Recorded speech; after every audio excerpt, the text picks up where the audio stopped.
You're listening to Easy Travels, an original podcast from Nexion Travel Group.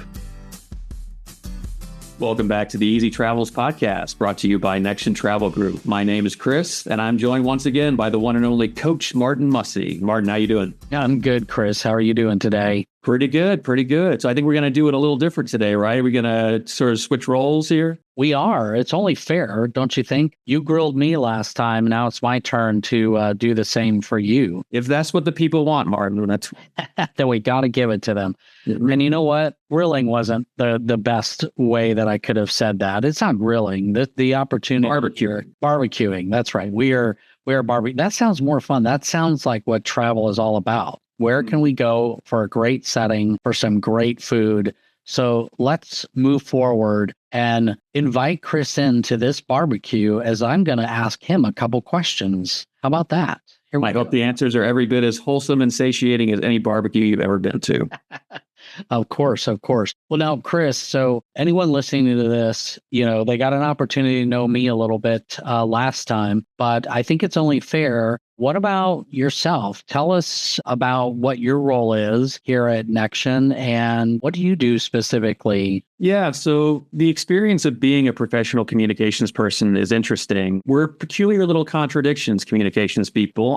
The number one irony that I think I found, it's certainly true of me, true of other people who do this kind of work, we tend to be kind of quiet and introverted. I think that's because we're trained to think about what we say and how it's going to sound before we say it. Sadly, that's not a skill that some people ever learn, but we're quite in tune to it. And so we also tend to be the people who can get up in front of a crowd and talk, something that's supposedly the number one greatest fear for a lot of people. I can get up in front of a crowd and talk just fine, feel little to no anxiety about it. But then making the small talk around the hypothetical water cooler, that's what we fear. That's what gets us worked up. So I'd rather give a prepared speech to 100 people or 1,000 people than make small talk with one. And I know that's really weird, but like I said, I'm kind of an odd duck. So when you go into communications, which you're right, like everyone always says, it's such a broad and such a vague field. Like, what does that even mean? But, you learn a lot of interesting stuff in college about the history of mass media and the history of speech laws. And you practice doing everything from writing to public speaking to broadcasting. And then you get out into the real world and you look around and you scratch your head and you say, all right, what am I going to do with this now? And so if you're lucky, you find a good company like Nexion and you try to put those skills to some use. So my job here specifically is primarily member-facing communications, getting alerts, events, and announcements communicated to our members all over North America. Additionally, I work on other member-facing communications like our newsletters. If you've ever picked up the Escape magazine, you've probably read an article of mine. If you've ever checked the homepage for travel news and updates, like whenever there's an airport strike going on somewhere in Europe, that's on me to communicate to our members in a timely fashion. I also get pinged a lot as a comms person. Sometimes it's as simple as, hey, I need a paragraph of verbiage for this ad that we're running. Or sometimes it's, hey, we need this email to go out ASAP because it's urgent and important. And we already have a template ready, but be careful because one formatting error can mess up the whole thing. So yeah, there's a lot of stuff like that. A lot of little things. It can be fast-paced or it can be tedious depending on the day of the week. But yeah, every day is a surprise. Yeah, for sure, for sure. Well, let me ask you a couple of questions off of this because you didn't mention it, but what is your title here within Nexion? I am the communication specialist here at Nexion Travel Group.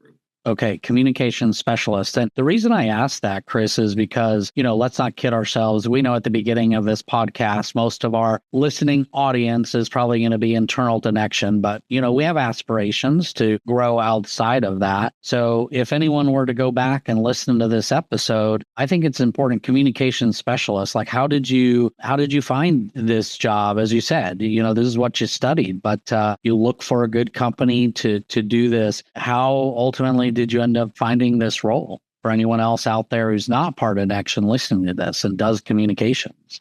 Yeah, I think a lot of communications majors go into that field of study because they're not really sure what they want to do with their lives. And that was definitely true of me. I did it because it was interesting. And, I figured I grew up I live in the greater Washington, D.C. area. So, when I was in college, I was studying speech writing and stuff like that, thinking maybe I would go into politics. Thank goodness I didn't. I'm glad that I avoided that. Yeah. But I like working in travel a lot better. It's been a long and strange journey. I worked for a few different nonprofit organizations before I worked here. You never really know. You think nonprofit people would be nicer. That's not always the case.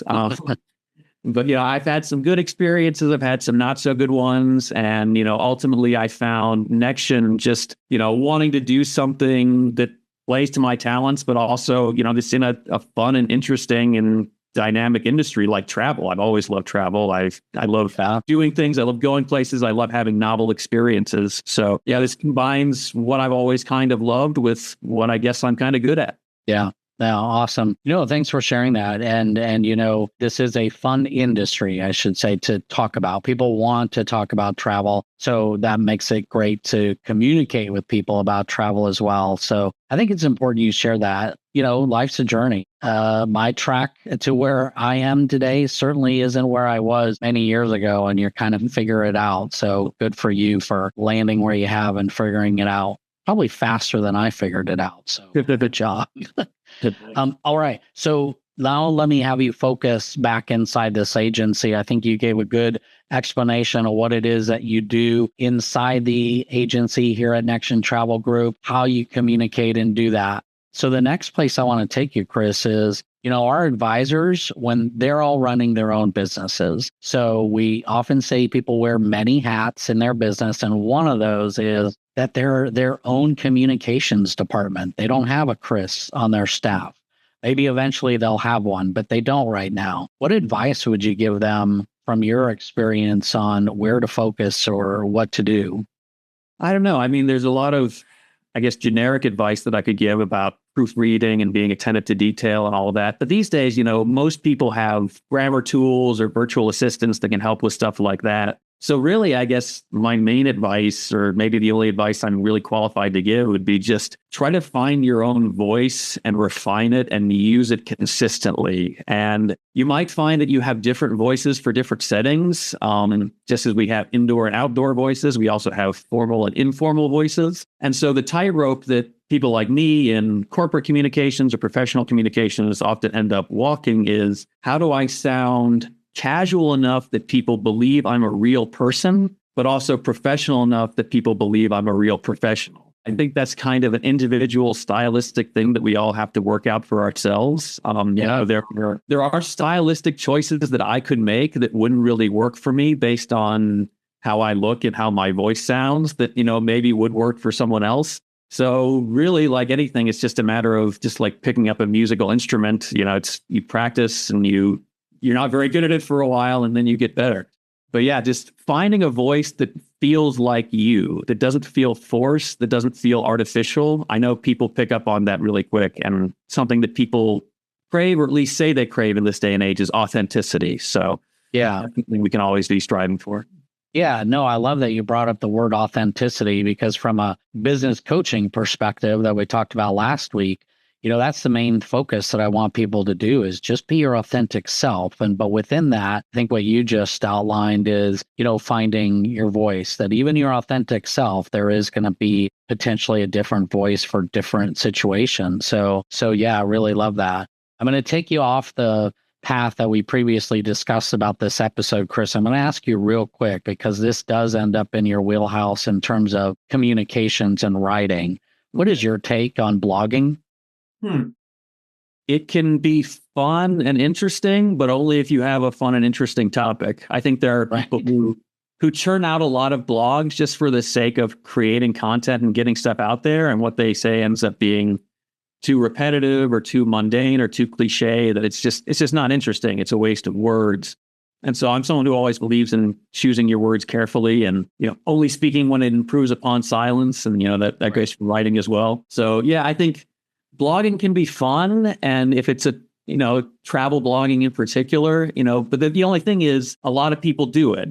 Basically everyone and their brother owns a travel blog these days. So you got to think about how you're going to stand out from the 10 million and 20 other travel blogs. Right, exactly. And I'm with you. And the other thing is, and I wouldn't want to chase anyone away from doing it if they have a passion around it, if they're a good writer. But I tell people all the time, keep in mind, you now signed yourself up for deadlines and meetings. Like you have to be consistently writing at a pretty high level. And even if it's just once a week to make sure that it gets out there consistently, because once you build an audience, they're expecting to see it or else it just goes away, you know? Mm-hmm. Well, perfect. So, hey, to round out this episode and just getting to know you and communications, our advisors out there or any travel advisor listening to this, they may be doing all kinds of forms of communication, be it social media, be it maybe a blog, be it other things, a newsletter. I hear people who are going to put together newsletters. But the idea is whatever you put out, you want people to see that message, that eyes are on it. From your perspective and experience, what should advisors out there be aware of that maybe doesn't perform as well, and then cover maybe a couple things that that have done well? Well, in terms of things that don't do well, I think anything that's confrontational, anything that is contentious, anything that is going to stir the pot or is going to, cause needless tension. I think there's enough of that in the world right now anyway. I think especially when it comes to travel, people are looking for an escape. People are looking to get away from all the stressful things in life. We can't bury our heads in the sand. We have to, as travel people and travel professionals, we have to be aware of things that are going on in the world. But at the same time, there's only so much darkness that people, unless you're like me and you really, you're a big fan of David Lynch and, it's just dark, spooky things. But, unless for most people, there's only so much darkness they can handle in a given day. So trying to keep it optimistic, trying to keep it sunny is generally, what's the old adage? You catch more bees with honey. Is that right?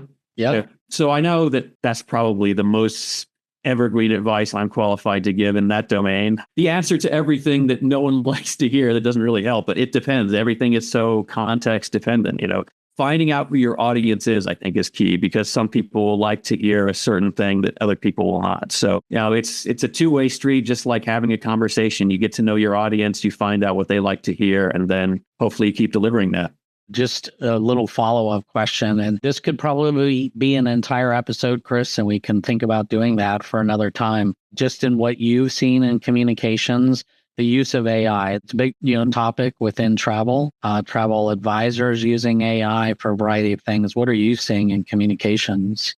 I think it has the potential to be a really useful tool in terms of things like, like I mentioned earlier, spell check, grammar, proofreading, things like that are really boring and tedious for people to do. Like, I think it's going to potentially take away some of the more boring and tedious parts of my job.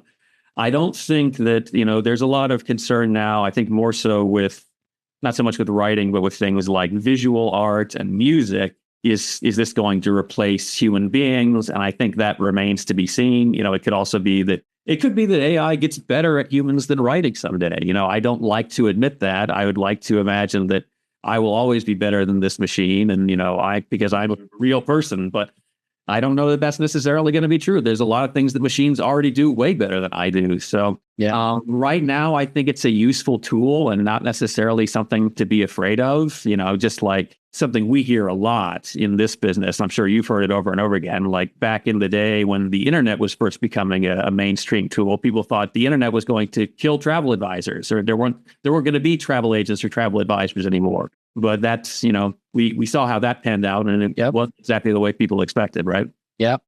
You continue to adapt. Well, Chris, I think you're safe. A couple things. You do a great job here at Nexion Travel Group. Second is I just recently actually talked to a freelance writer and editor at Travel and Leisure magazine, and she said you can spot an AI written article a mile away, and she's amazed at how many people try to pass off something without having looked at it, edited it a little bit more, and made it more human. So I think you're safe.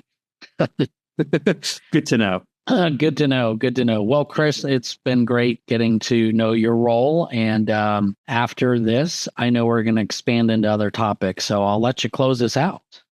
Well, we're doing it the other way today, Martin. So why don't you close us out? Oh, I'm supposed to be closing us out. Oh, you doing the other foot?